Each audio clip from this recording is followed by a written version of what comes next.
अस्सलामुअलैकुम, this is ODA foxtrot from defence outpost. तो आज पाकिस्तान एयरफोर्स और फतह 2 को लेकर एक काफ़ी ज़्यादा इंटरेस्टिंग अपडेट के बारे में बात करेंगे, जो कि आई तो 1-2 हफ्ते पहले है, लेकिन इसके बारे में कोई जिक्र नहीं हुआ और ये काफ़ी ज़्यादा इंपॉर्टेंट अपडेट है। इसी वजह से इसके ऊपर वीडियो जो बनाना है वो लाजमी था। तो वीडियो काफ़ी ज़्यादा इंटरेस्टिंग है, आप लोगों ने एंड तक देखना है। उससे पहले अगर आप लोगों ने अभी तक चैनल को सब्सक्राइब नहीं किया, please make sure to like this video and do subscribe to the channel. अब हमारा जो फतह 2 सिस्टम है, एक लॉन्ग रेंज का वेपन सिस्टम है और साथ ही साथ ऑब्वियसली एक MLRS सिस्टम है। MLRS सिस्टम जो जनरली हैं वो आर्मी के अंडर आते हैं, मतलब इनको आर्मी यूज करती है। आर्मी की जितनी भी ब्रांचेस और यूनिट्स हैं MLRS उनके अंडर आते हैं। लेकिन कुछ ही दिनों पहले कुछ काफी ज्यादा इंटरेस्टिंग इंसिडेंट हुआ, जिसमें पाकिस्तान एयरफोर्स ने, आपको याद होगा कि अजरबैजानी डिप्टी मिनिस्टर उन्होंने एयर हेडक्वार्टर का दौरा किया था, उसके मौके पर पाकिस्तान एयरफोर्स ने एक प्रेस रिलीज की थी। उस प्रेस रिलीज के अंदर एक क्लिप ऐसा था जिसमें ये शोकेस किया जा रहा था कि MLRS फायर कर रहे हैं, मतलब कि MLRS को पाकिस्तान एयरफोर्स की ऑफिशियल PR के अंदर शो किया गया कि किसी टाइप का रॉकेट लॉन्च सिस्टम जो है वो पाकिस्तान एयरफोर्स इंडक्ट करना चाह रही है या इंडक्ट कर चुकी है, या फिर किसी तरह से उसको एयरफोर्स अपने ऑपरेशंस के अंदर यूज कर रही है। ये एक बहुत ही इंपॉर्टेंट पॉइंट है। इसकी प्रॉपर रियलिटी में जाने से पहले मैं ये चाहता हूं कि आप इसका थोड़ा सा कॉन्टेक्स्ट समझ लें। फतह 2 क्योंकि हम सबको पता है उसकी रेंज जो है वो 400 किलोमीटर की है और बेसिकली इस MLRS का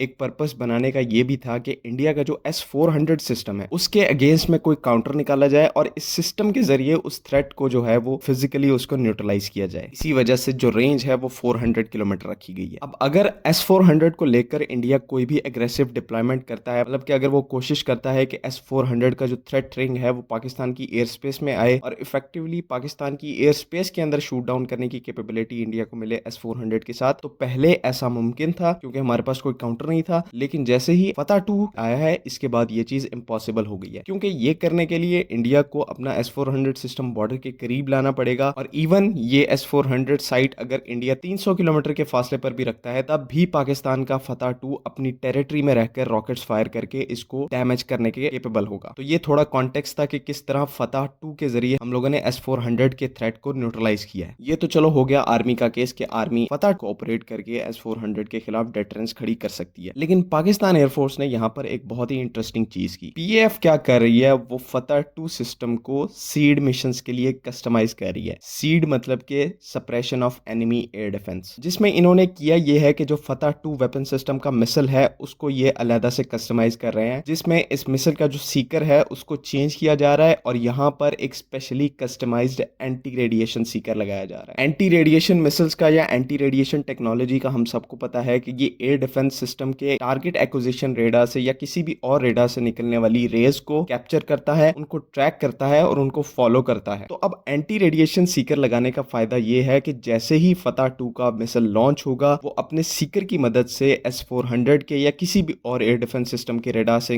निकलने वाली रेज को फॉलो करेगा, उनको ट्रैक करके पूरी पिन पॉइंट एक्यूरेसी के साथ उस रेडिएशन के सोर्स को हिट करेगा, जिसका आउटकम क्या निकलेगा, जो भी रिस्पेक्टिव टारगेट एक्विजिशन रेडार है या किसी भी किस्म का रेडार है वो डिस्ट्रॉय हो जाएगा। वो पर्टिकुलर एयर डिफेंस सिस्टम या एयर डिफेंस सिस्टम डिप्लॉयमेंट जो है इनऑपरेबल हो जाएगी। तो ये ओवरऑल एक पाकिस्तान एयरफोर्स ने काफी ज्यादा क्लेवर टेक्निक को यूज करते हुए इस थ्रेट को न्यूट्रलाइज किया है और इंडिया के S-400 के अगेंस्ट में एक काफी ज्यादा इफेक्टिव डेटरेंस खड़ी की है। अब इस पूरे प्रोजेक्ट के अंदर या फिर एक फेज के अंदर कि किस तरह से पाकिस्तान एयरफोर्स जो है वो फतह 2 को यूज करने वाली है, इसमें काफी सारे जो फैक्ट्स हैं वो अननोन है कि क्या ये फतह 2 जो सिस्टम है ये डायरेक्टली पाकिस्तान एयरफोर्स परचेज करेगी या फिर ये सारा कुछ पाकिस्तान आर्मी करेगी, लेकिन जो असिस्टेंस है, कोऑर्डिनेशन है, वो पाकिस्तान एयरफोर्स के साथ इस चीज की जाएगी। तो इन चीजों में, इन फैक्ट्स के अंदर अभी चीजें अनक्लियर हैं और ये चीजें टाइम के साथ साथ आके क्लियर होंगी। उम्मीद है कि सारे फैक्ट्स क्लियर होंगे। अगर इससे रिलेटेड कोई भी कंफ्यूजन है तो काइंडली कमेंट्स में जरूर पूछें। बाकी अगली वीडियो तक के लिए अल्लाह हाफिज।